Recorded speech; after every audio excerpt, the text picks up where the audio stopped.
Hola, hola, buenas noches. Bienvenidos al programa. Yo soy Jaime Bailey. Estamos saliendo en vivo, en directo, desde Miami para todo el mundo.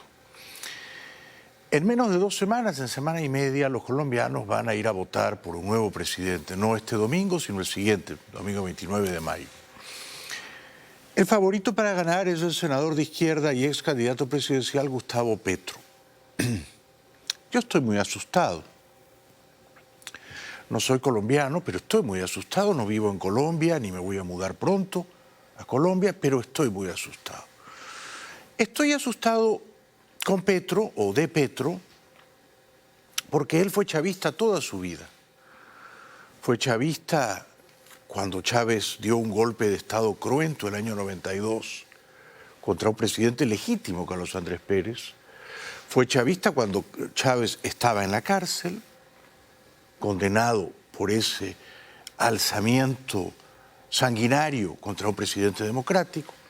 Fue chavista cuando Chávez recuperó la libertad y se hizo amigo, confidente y aliado de Fidel Castro. Y por supuesto, Petro siguió siendo chavista los largos años en que Chávez ocupó el poder central en Venezuela. De hecho, cuando murió Chávez en marzo de 2013, Gustavo Petro, ahora favorito para ser presidente de Colombia, seguía siendo chavista. Pero no un chavista crítico o un chavista no tan convencido. No, era un chavista entusiasta. Era un rendido admirador de Chávez. Viajó a la muerte de Chávez a Caracas, Venezuela, dio esta entrevista a Telesur y fíjense ustedes cómo Petro endiosaba a Chávez. A ver, Rey, yo pienso que, y creo que en esto nadie nos va a desmentir, hay días donde se viven cosas cotidianas, pasan cosas, puede haber elecciones, sube un presidente, baja otro, cambia una sigla política por otra, y hay días en donde se construye la historia. Y creo que quienes hemos vivido estas décadas, hemos vivido un periodo muy intenso de la historia de América Latina. Y hay que agradecer el poder vivirlo. Esos son momentos en donde, como dijera algún periodista hace mucho tiempo, John Reed, son días que estremecen el mundo. Es decir, que Petro, oficiando como una de las tantas viudas de Chávez, a poco de morir el tirano bananero venezolano, declaraba en Caracas y en Telesur, faltaba más, que Chávez había construido la historia y que ese proceso de construcción de la historia había sido intenso y que él se lo agradecía. Vamos a ver si los venezolanos que tuvieron que sufrir a Chávez del año 98 finales a marzo de 2013 cuando murió, más o menos 14, 15 años, vamos a ver si los venezolanos pensarían lo mismo que Petro, ¿no? Que había que agradecerle a Chávez por esos 14 o 15 años de despotismo, de autoritarismo, de corrupción. Vamos a ver si ellos pensarían como Petro, Chávez ha construido la historia, debemos estarle agradecidos. No creo que los venezolanos pensaran eso, ¿verdad?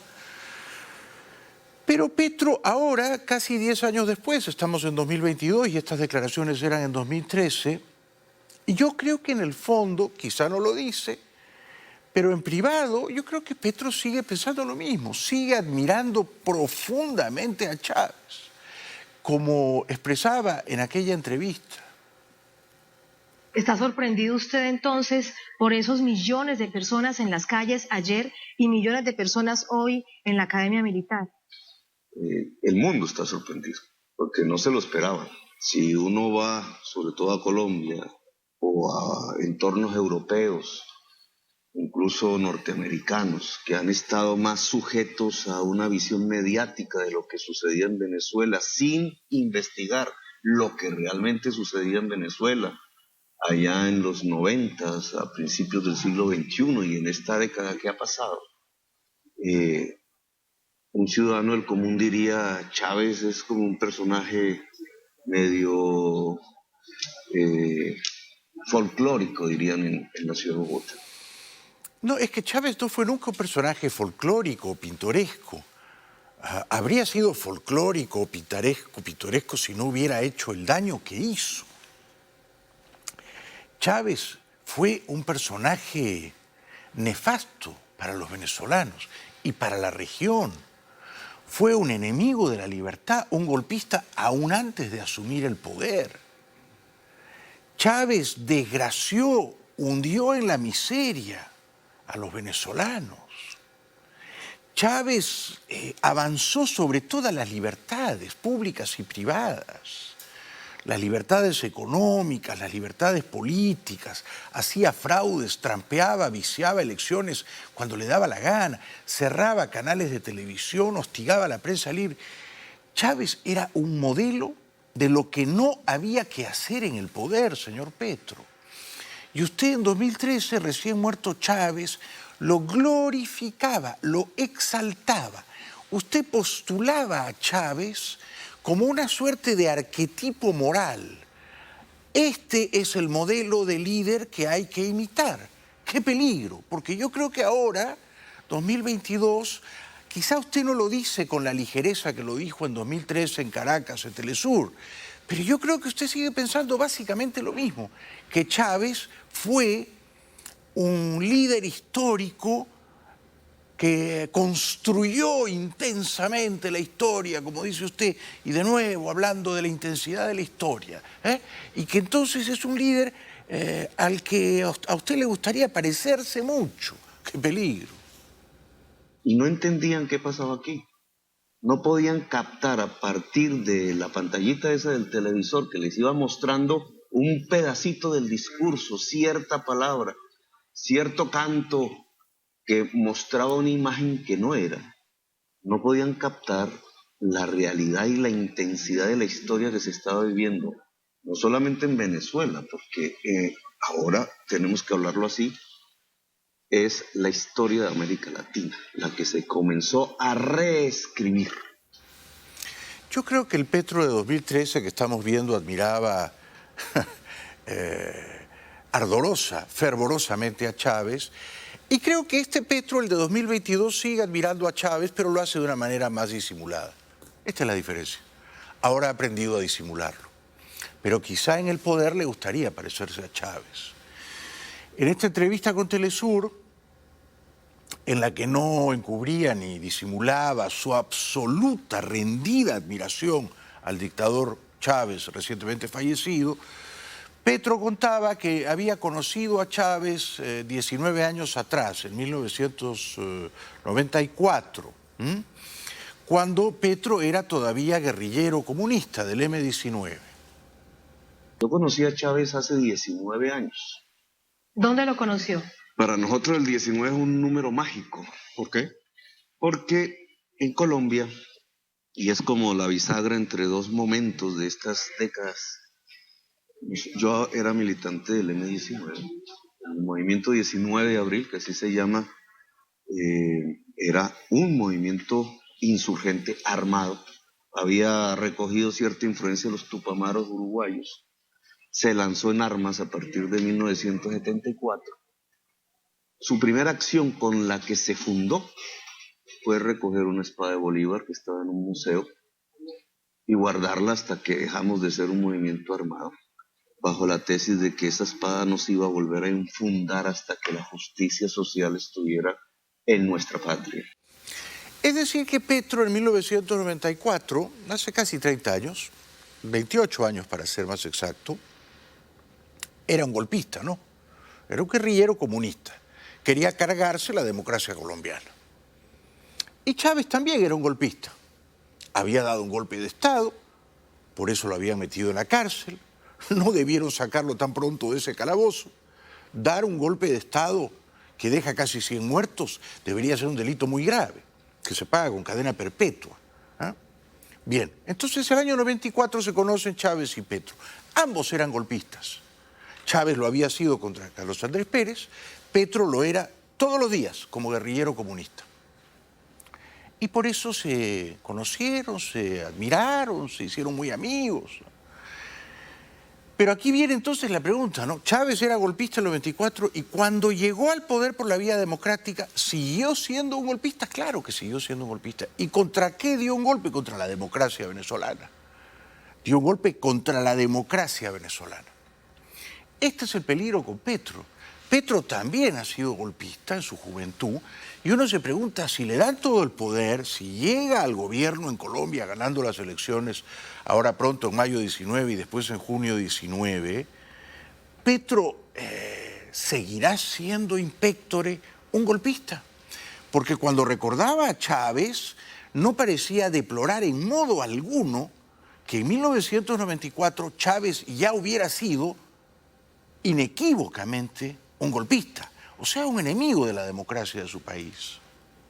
Este encuentro de ustedes se da después del 4 de febrero. Chávez quería conocer qué había pasado con la Constitución nueva. Pero él viaja a Colombia, ¿en qué condiciones se encuentran? 1994, él acaba de salir. A nosotros nos empezó a llamar la atención también el grupo de oficiales jóvenes que insurrectos habían salido aquí en Caracas, lo que pasó después y sobre todo cómo se empezaban a llenar las plazas de pueblo cuando salía Chávez, muy joven en ese momento, a recorrer políticamente ya su país sin armas. Y decidimos invitarlo. Yo era un parlamentario, el M-19 estaba ya golpeado políticamente, 1994, incluso nos habían derrotado electoralmente.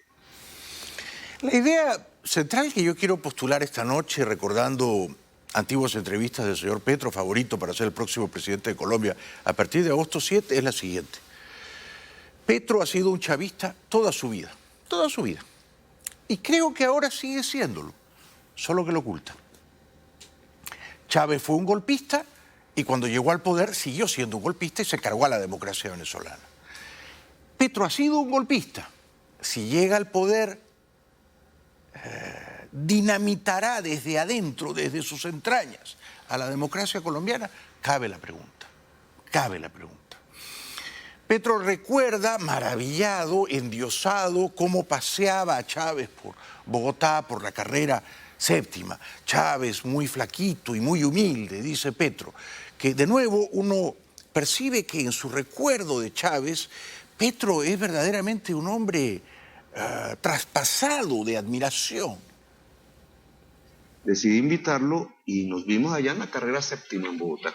Él de liquiliqui verde, flaco, humilde, llevaba dos muchachos que lo acompañaban para cuidarlo en las calles de Bogotá. Yo también flaquísimo, mechudo, y nos pusimos a caminar por la séptima de la ciudad de Bogotá. Recordarle a nuestra audiencia en América Latina y el mundo que la calle séptima es una de las vías más importantes, la carrera séptima es una de las carreras más importantes, una de las vías más importantes de la capital colombiana. La gente decía, uy, el coronel, y los agentes de policía de una vez se ponían firmes, que me llamó mucho la atención. Uno dirá qué recuerdos tan entrañables, tan emotivos, cuánta ternura, además Chávez se había muerto. Pero luego uno se pregunta, un momentito, esto era el año 94, ¿no? ¿Chávez era un demócrata? No, era un golpista. Lo habían indultado, pero era un golpista. ¿Y Petro era un demócrata? Tampoco. ¿Qué era Petro? Bueno, era un guerrillero comunista. Quería hacer la lucha armada. No creía en la democracia. Ninguno de los dos creía en la democracia. Ninguno. Uno tuvo la inmensa fortuna, gracias a la suicida generosidad del pueblo venezolano, de llegar al poder. Y fíjense cómo administró el poder cuando lo tuvo Chávez, como un golpista enemigo de la democracia. Cuidado entonces con Petro, porque yo no sé si Petro ha dejado de verdad de ser chavista y ahora comprende que Chávez fue un dictador que le hizo mucho daño a su país. No lo creo. Creo que Petro en el fondo lo oculta, lo camufla, sigue admirando profundamente a Chávez y quiere honrar este juramento bolivariano que le hizo a Chávez en el puente Boyacá, contado por él mismo. Yo lo llevé a todas esas conversaciones, duramos 1 o 2 días, después nos fuimos al puente Boyacá, por ahí hay una foto que recuerda eso. Y tras las conversaciones, ¿qué deciden? ¿Seguir el ejemplo que Caracas dio? Un juramento bolivariano. vamos a jurar allí en Boyacá una integración bolivariana para América Latina y nos comprometemos a que en nuestras vidas vamos a luchar por eso. Ni él sabía que iba a ser presidente, quería obviamente, de Venezuela. Es decir, que habían sueños compartidos. Y yo tampoco soñaba que iba a ser alcalde, ni nada de lo que pasó. Grave, ¿no? Es grave, porque él creía en ese proyecto bolivariano y cuando Chávez muere, estamos hablando de 2013, ya había numerosas, sobradas evidencias de que Chávez desde el poder había gobernado despóticamente, con mano de hierro. No se había comportado nunca como un demócrata, respetando a la oposición, respetando a la prensa libre, respetando en general al disenso, a la discrepancia. No, entonces Petro, muerto Chávez, seguía endiosándolo, glorificándolo, ¿no? Peligroso porque en otra entrevista, en esta entrevista Chávez todavía estaba con vida, Petro elogiaba, fíjense con qué pasión, el modelo venezolano de Chávez. Yo pienso que poder ha tenido el pueblo venezolano, que ha sido capaz de destruir dos partidos políticos tradicionales corruptos como los colombianos, que ha sido capaz de transformar su constitución, que ha sido capaz de renovar el Congreso y las gobernaciones, que está encaminado hacia una transición en Venezuela muy interesante, que es salirse de las rentas petroleras y empezar a producir, a vivir de la riqueza del trabajo. En la parte política fue lo mismo que hicieron los peruanos con Fujimori. A mí me parece que en la parte política es lo mismo que hizo el M-19 en la Asamblea Nacional Constituyente del 91. Bueno, este era Petro también antes mostrando sus colores chavistas, ¿no? Equivocados ambos, además, porque Petro diciendo que Venezuela iba a salir de la renta petrolera, nunca salió de la renta petrolera. Y el otro diciendo se parece a Fujimori, tampoco.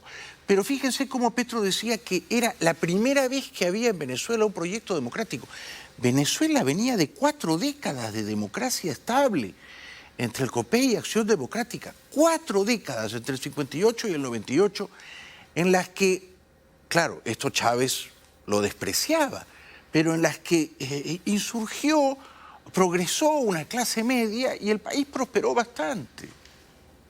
Diría que no es un proyecto democrático, digamos. Yo pienso que el proyecto bolivariano es el primer proyecto democrático en América Latina. Bolívar dijo 2 cosas. Una, el poder de los fusiles se coloca al servicio del ciudadano, y lo hizo en su propia vida. Y precisamente en esa raíz democrática es de donde arrancó el M-19 en Colombia como un precursor, pero el proyecto de Chávez como una realidad tajante en Venezuela. Petro ha sido chavista toda la vida y yo creo que ahora, bueno, critica un poco a Maduro, pero a Chávez no lo toca ni con el pétalo de una rosa. Y Petro en su juventud también aludía al dictador, al cruel, malvado dictador cubano Fidel Castro, con rendida admiración. Gustavo Petro, exmiembro del desaparecido movimiento guerrillero M-19. Fidel Castro ayudó al M-19 en muchas de sus intervenciones en Colombia. E incluso, hay que decirlo, en Cuba se entrenaron tropas del M-19. Cuando era muy jovencito y ya era guerrillero comunista, Daniel Petro, con unos bigotes, no sé si postizos, y con una gorrita y escondiéndose porque lo buscaba ya Gustavo Petro, lo buscaba ya la policía. Gustavo Petro fue entrevistado por Daniel Coronel, también muy jovencito. Este Daniel Coronel, un gran periodista colombiano, llegó a ser el jefe de prensa de Univisión, un periodista muy inteligente. Fíjense esta entrevista histórica entre Coronel y Gustavo Petro, irreconocible, escondido, ¿no? Nosotros queremos denunciar la desaparición de varios de nuestros compañeros de Dirección Nacional. Exactamente los compañeros Jaime Bermeo Cruz, comandante de milicias de la región del centro, es miembro de la Comisión de Diálogo Nacional en el distrito. Del compañero Fernando Erazo, comandante de la Operación Carina, de su esposa Berta Erazo y del compañero Benjamín Muñoz, desaparecidos el domingo de la semana pasada por agentes del DAS. Bueno, este era Petro de joven, casi en la clandestinidad, escondiéndose, ocultando su rostro en tiempos en que no creía en la democracia y era un guerrillero comunista entrevistado por Daniel Coronel, ¿no? Ya entonces Petro, por lo visto, sabía camuflarse, ¿no? Me pregunto si ahora sigue camuflando también su confesada admiración por Chávez. Los compañeros estaban en una actividad propia de la organización. Estaban trabajando la presentación de nuestra propuesta de paz y del festejo de nuestro cumpleaños. ¿Ustedes iban a festejar su cumpleaños entregando la espada de Bolívar? Nosotros íbamos a presentar los contenidos, los objetivos de la lucha de Bolívar. Nosotros íbamos a presentar la espada de Bolívar, pero es una espada de Bolívar que se concreta no en el pedazo de metal que le pertenece al pueblo, sino que se concreta en una propuesta de paz para el país y en nuestra vocación por construir una nación del tamaño de los sueños de Bolívar. Eso era lo que íbamos a presentar. Bueno, qué miedo. A mí me da miedo. Yo no soy colombiano, no vivo allá, pero amo a Colombia, quiero que Colombia siga siendo una democracia y me pregunto con sincera curiosidad intelectual si Petro, que ha sido chavista toda la vida, sigue o no admirando a Hugo Chávez y al modelo venezolano de Chávez. Tengo mis sinceras dudas al respecto, ¿no? Hoy Fico Gutiérrez, que va segundo en las encuestas, ha acusado a Petro, a la campaña de Petro, de haber sembrado un micrófono en sus oficinas. Pero vamos a ver esos videos después de la pausa. Ya regresamos.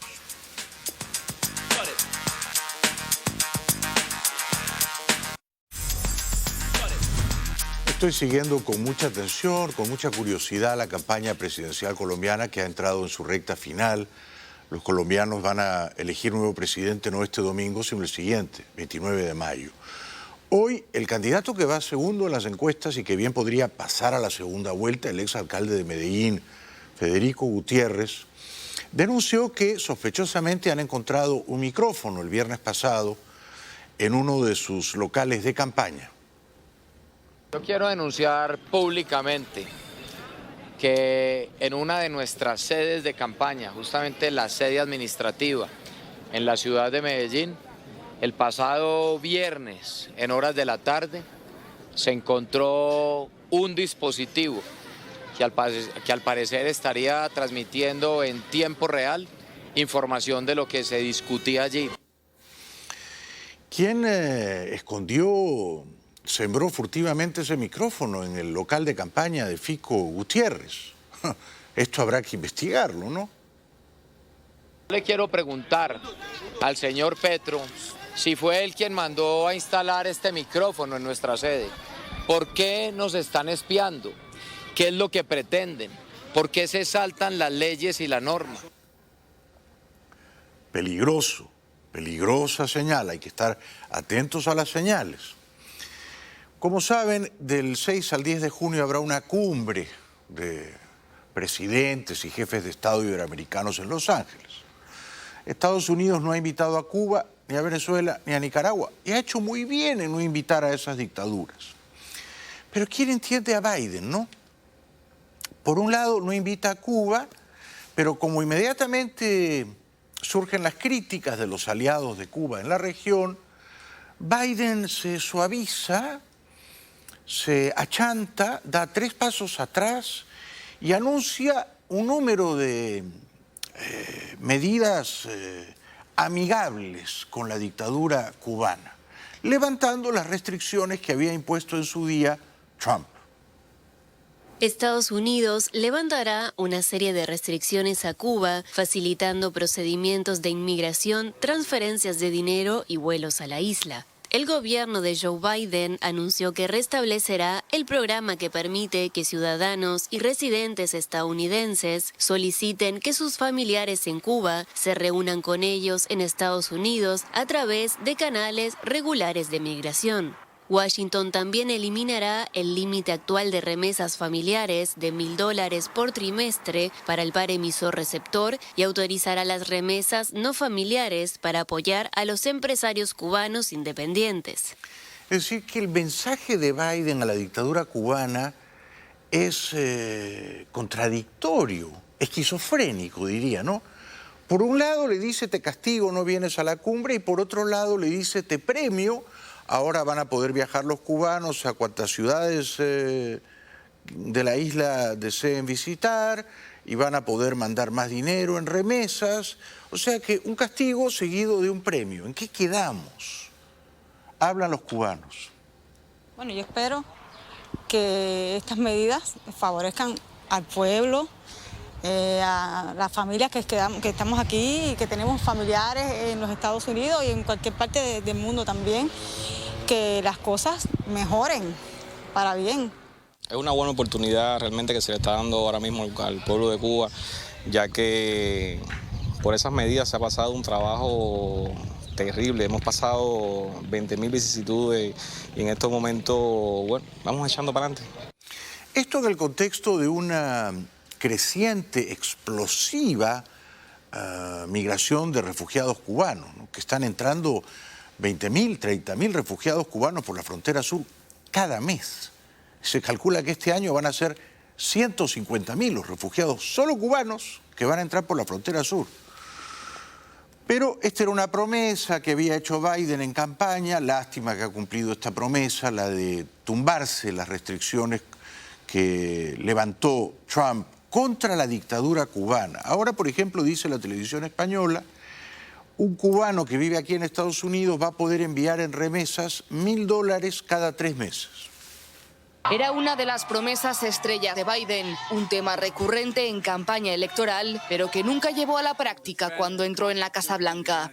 Y todavía más criticado es que sea ahora, a las puertas de la Cumbre de las Américas, cuando Estados Unidos levante parte de las sanciones a Cuba. Se trata de algunas de las más duras en materia migratoria y de remesas. A partir de ahora, los cubanos que vivan en Estados Unidos le podrán mandar a sus familiares en la isla más de $1.000 por trimestre, el límite hasta la fecha. Y se reanudan los vuelos a diferentes destinos de la isla, no solo a La Habana como hasta ahora. Son algunas de las medidas que, según Biden, apoyan al pueblo cubano. Un balón de oxígeno ante la opresión del gobierno de Díaz-Canel, asegura. Y uno no tiene muy claro ese balón de oxígeno a quién favorece, ¿no? Si a la dictadura o al pueblo llano en Cuba o a ambos, queda la duda, ¿no?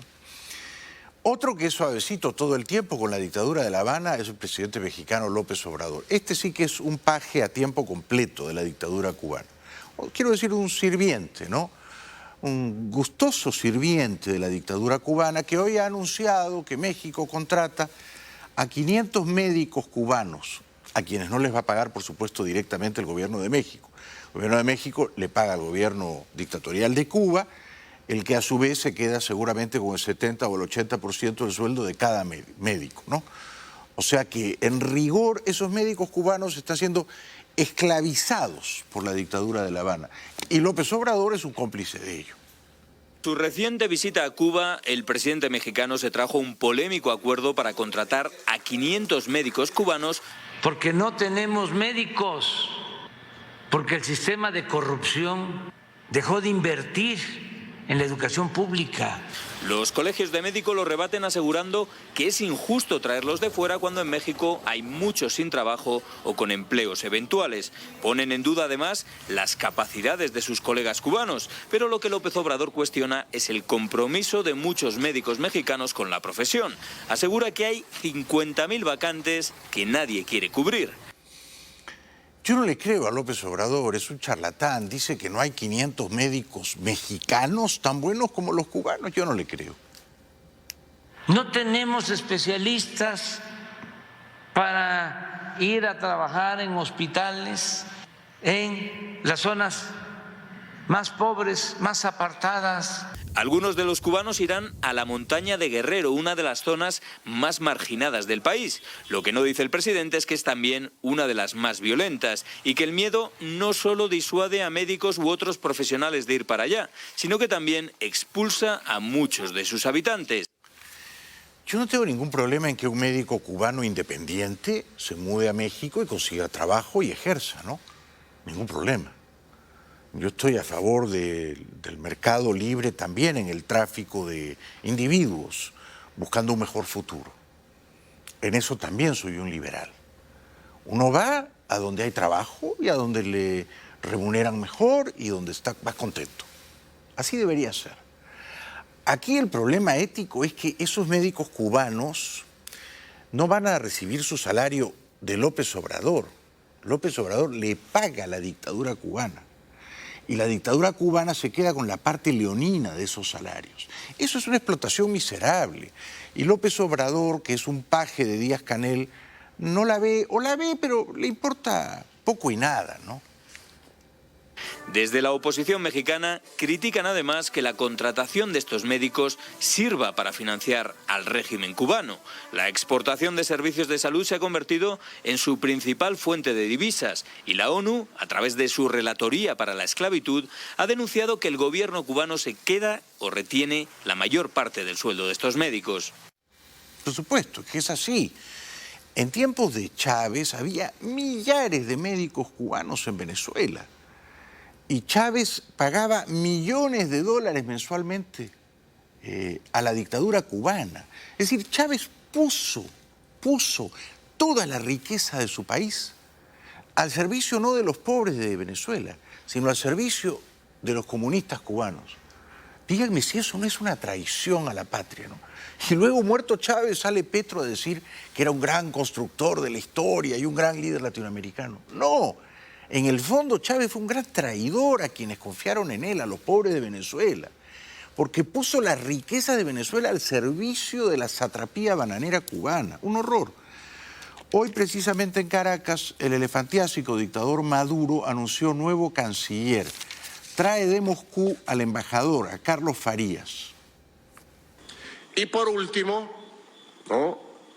he designado como ministro del Poder Popular para las Relaciones Exteriores, canciller de la República, al compañero embajador Carlos Farías.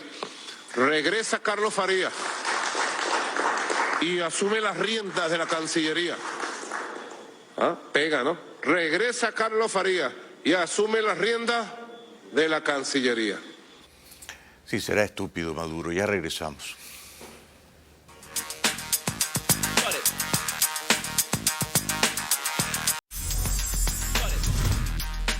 Hoy el presidente Biden, refiriéndose a la terrible matanza racial en un supermercado en Buffalo, Nueva York, afirmó que se trataba de un acto de terrorismo doméstico. What happened here is simple and straightforward. Terrorism. Terrorism. Domestic terrorism. White supremacy is a poison. It's a poison running through it really is. Running through our body politic. And it's been allowed to fester and grow right in front of our eyes. No more. Dijo también que las ideas de los supremacistas blancos no tienen cabida, no tienen lugar aquí en Estados Unidos. We need to say as clearly and forcefully as we can that the ideology of white supremacy has no place in America. None.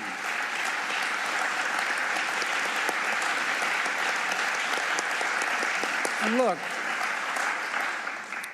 failure for us to not say that, failure in saying that is going to be complicity. Silence is complicity. It's complicity. We cannot remain silent. En otro acto público estuvo un poquito menos afortunado, tal vez porque estaba improvisando, y se enredó con las siglas de una organización, aunque encontró la manera de salir humorísticamente. The values reflected in the NHPI, I. Community here in the United States. As they say in Claymont, Delaware, all yous guys. ¿Será verdad que hay todavía mucha gente en Estados Unidos que considera que si no eres blanco eres un poquito inferior? Sí, parece que es verdad. Fíjense lo que experimentó este chofer de, no sé si Uber o Lyft, con una señora que entró a su vehículo y que directamente le preguntó, ¿tú eres blanco? Hello. Right?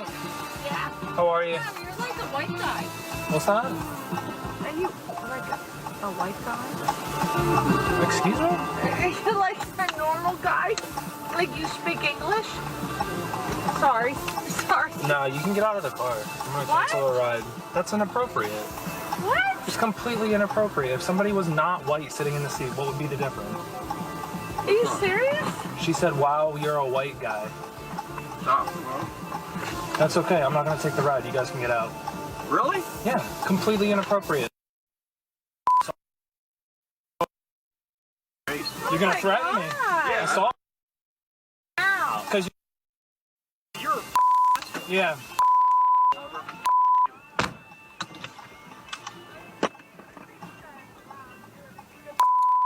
No, I'm calling the cops on you, man. It's all on camera. It's all on camera. Todo quedó grabado. Qué bochorno, ¿no? Es decir, la señora, no sé si está alcoholizada, pero da igual, le dice, ¿tú eres blanco? O sea, ¿eres normal? Es decir, que para mucha gente en Estados Unidos, si no eres blanco, no eres normal. Qué peligro esa idea, ¿no?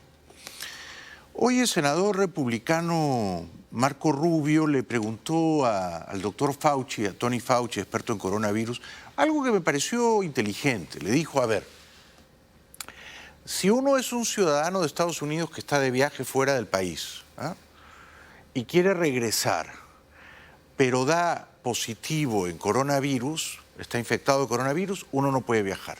Uno no puede entrar a Estados Unidos estando infectado de coronavirus. Creo que ni siquiera te suben a la aerolínea, ¿verdad? Te tienes que quedar allá una semana, 10 días, 2 semanas, hasta que des negativo, ¿verdad? Y cambio Rubio decía, si un inmigrante indocumentado, ilegal, se presenta en la frontera sur y pasa la frontera, sí, bienvenido, este es el país de la libertad, y da positivo, no lo deportan. Si está infectado de coronavirus, lo dejan entrar. Except they're interrelated because they're both involved groups of people entering the United States. One group is citizens of the country entering legally. The other group, frankly, are people that are not entering legally. The group that's not entering legally, even if they test positive, if they're even tested, get to stay. The American citizen can't re-enter their own country until they produce a negative. And my point is, if we've reached a point in COVID where we no longer need Title 42 as a COVID restriction for illegal entry, why do we still need travel restrictions for American citizens for legal entry into their own country? That's the genesis of the question. That's where I think the link is. It sort of seems to be at odds with it. Yeah. Tiene un punto y lo he expresado con bastante lucidez. O sea, el ciudadano o residente de Estados Unidos que está fuera del país y que tiene coronavirus, en mi opinión, si está vacunado debería permitírsele la entrada, ¿no? Y si no está vacunado, casi también, ¿no? Hay que regresar a su país, a su casa, y en su casa curarse, recuperarse. Fíjense en San Diego cómo los narcos, las prohibiciones no eliminan la conducta que tratan de proscribir. La hacen ilegal, la hacen clandestina. Uno prohíbe que entren drogas de México, pero siguen entrando las drogas en túneles como este. Descubren un narcotúnel en la frontera entre México y Estados Unidos. Autoridades estadounidenses informaron del hallazgo del túnel de 530 metros de largo entre la ciudad de San Diego, en el estado de California, y la mexicana Tijuana. La Fiscalía del Distrito Sur de California explicó que el túnel se encuentra a más de 18 metros de profundidad, tiene más de 1 metro de ancho y cuenta con paredes reforzadas y un sistema de rieles, electricidad y ventilación. Menudo túnel, estupendo, ¿no? Creo que es más cómodo entrar por el túnel que por los aeropuertos. Bueno. Por fin salieron los 200 y pico combatientes heroicos, combatientes ucranianos de la acería de Mariupol. Primero salieron los 53 heridos, informa la televisión alemana. Todos ellos se rindieron ante los invasores rusos. Parten en la oscuridad bajo la vigilancia de soldados rusos. Son los primeros combatientes ucranianos que salen de la acería tras semanas de feroz resistencia. Los heridos de mayor gravedad, 53 soldados, fueron trasladados a un hospital de Novosibirsk, una localidad controlada por tropas rusas. Según las autoridades ucranianas, otros 211 soldados han sido trasladados a territorio separatista más hacia el norte. En total, entonces, fueron como 260 los evacuados, poco más de 50 heridos y alrededor de 200 o 210 que estaban en buena forma, Casi todos fueron hospitalizados, se rindieron ante los rusos. Algunos salieron caminando, como veremos en imágenes, otros en camilla.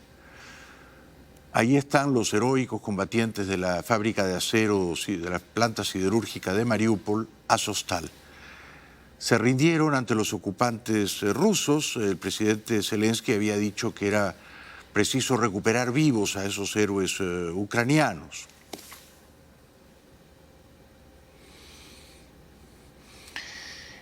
Entonces, como queda dicho, primero salieron los heridos más graves. Primero han sacado a los 53 soldados heridos. Recibirán atención médica en una ciudad ucraniana controlada por prorrusos.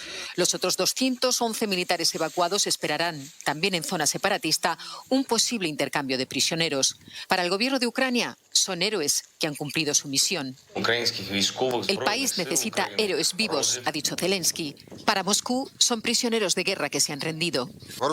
En las últimas 24 horas han abandonado las armas 265 militares, ha dicho el portavoz de Defensa. Una pausa. Al volver, algunos testimonios conmovedores. Esposas de los héroes ucranianos que se han rendido hoy, soldados rusos capturados por Ucrania y un coronel ruso en la televisión oficial rusa que dice: estamos perdiendo la guerra.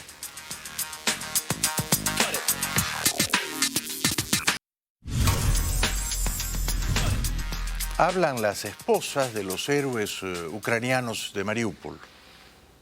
Para Occidente traen un mensaje desde uno de los lugares más oscuros y peligrosos del mundo, la planta siderúrgica de Azovstal, en Ucrania. Los compañeros de vida de estas mujeres ucranianas son defensores de la ciudad de Mariupol. Han sobrevivido a meses de asedio bajo el bombardeo incesante del ejército ruso. La última vez que hablamos fue hace 10 días. Me dijo que la situación es crítica. No hay ayuda médica, no hay agua. Están bebiendo un vaso, un sorbo de agua técnica cada 5 o 6 horas, dice Ola, esposa de Sergi. No sabían si estaban vivos o muertos. Por suerte ahora ya se han rendido. A pesar de las noticias sobre las primeras evacuaciones de soldados, aún no saben la suerte de sus seres queridos. Escribió muy poco, dijo que no debía preocuparme por las noticias, lo que me hizo preocuparme aún más. Pero esto es todo lo que tengo, dice Hanna, novia de Dmitro Danilov. Dicen estar cansadas, pero sus rostros se iluminan cada vez que recuerdan los mensajes que reciben de sus hombres asediados. Daria es novia de Ilya Samolienko. Hablamos de lo que vamos a hacer en el futuro, quizás de nuestros planes. Están, por supuesto, todas ellas tan orgullosas de sus héroes. Dicen que son soldados en el campo de la información. A menudo se les pregunta por los vínculos del regimiento Azov con los movimientos de extrema derecha.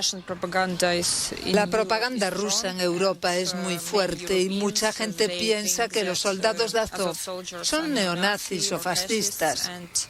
Hablamos mucho de eso. Decimos a los medios de comunicación que el regimiento Azov es la parte oficial del ejército ucraniano, que es un regimiento multinacional. Este testimonio es desgarrador, el de los soldados rusos capturados por los ucranianos.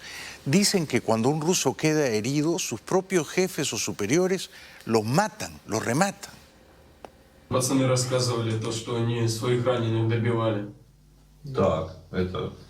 Что значит добивали? Ну, так лежит раненый боец, командир батальона, его хлоп с пистолета, и все. Был молодой пацан раненый, на земле лежал, кто-то выходить может, нет, помогите. Кто-то его с пистолета застрелил, и все. Так не один еще, самое важное. То, что их там было, да, подполковник ходил, то, что...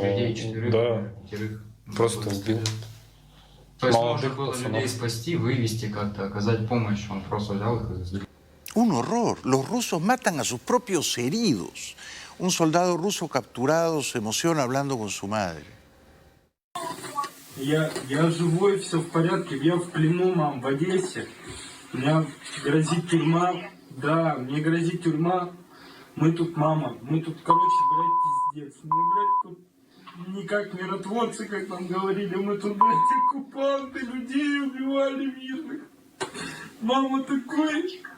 Кошмар, просто кошмар. Нас много, ну, человек 20, наверное, точно, 15. С моей части. С моей части только, мы все, что остались живы, больше нет. Otro dice, nos mintieron, no nos dijeron que nos estaban empujando a la guerra. Фашисты тут. Ну просто тут фашисты. Мы тут людям такого наделали, это просто кошмар. Нас же дезинформировали, нам же, блядь, все неправду говорили. Говорили, что тут фашисты, блядь, и так далее. Мамы по мирным стреляли. En la televisión oficial rusa, censurada, un ex coronel ruso dijo: Rusia está perdiendo la guerra y vamos a peor. Для начала должен сказать, что не надо пить информационные успокоительные. А то иногда распространяется информация о каком-то морально-психологическом надломе в вооруженных силах Украины, что якобы там чуть ли не близится настроение к какому-то перелому и так далее. Все это, мягко говоря, не соответствует действительности. И учитывая то, что в полном объеме заработает европейская помощь, так что вот 1 миллион вооруженных украинских солдат, вот это надо воспринимать как реальность ближайшего времени. И это нам надо учитывать в своих оперативно-стратегических расчетах, что ситуация в этом плане для нас будет откровенно ухудшаться. Claro, irán a peor, están perdiendo la guerra. Y otro cretino en la televisión oficial rusa dice que hay que usar la bomba nuclear contra el Reino Unido y que en 10 minutos los rusos devolverían al Reino Unido a la edad de piedra. Qué horror decir esto en televisión. Шармат на Великобританию. Для Великобритании не нужно вообще ядерное оружие. Достаточно 1 или 1,5 залпа многоцелевой подводной лодки с цирконами и порядка 50-60 электростанций Великобритании через 10 минут перестанут существовать. И вся Великобритания вернется в каменный век. За 10 минут. Больше ничего не надо. Ни ядерного оружия, ничего. В каменный век она вернется за 10 минут. En la edad de piedra vive él todavía. Ya regresamos. Bueno, para terminar quiero agradecer al público porque estos últimos días hemos tenido unos números de audiencia, de ratings muy altos, gracias. Y quiero recordarles que la nueva novela de mi esposa Silvia Núñez del Arco, titulada Aquí está, si me dejas, me mato, una gran historia de amor, está a la venta en Kindle y en iTunes. Es muy fácil descargarla y leerla en la tableta, en el celular, en cualquier parte del mundo, en Kindle o en iTunes. Felicitaciones a Silvia. Y ahí está su nueva novela. Esto fue todo por hoy. Gracias por acompañarnos. Con suerte, seguiremos conspirando mañana. Hasta entonces, buenas noches.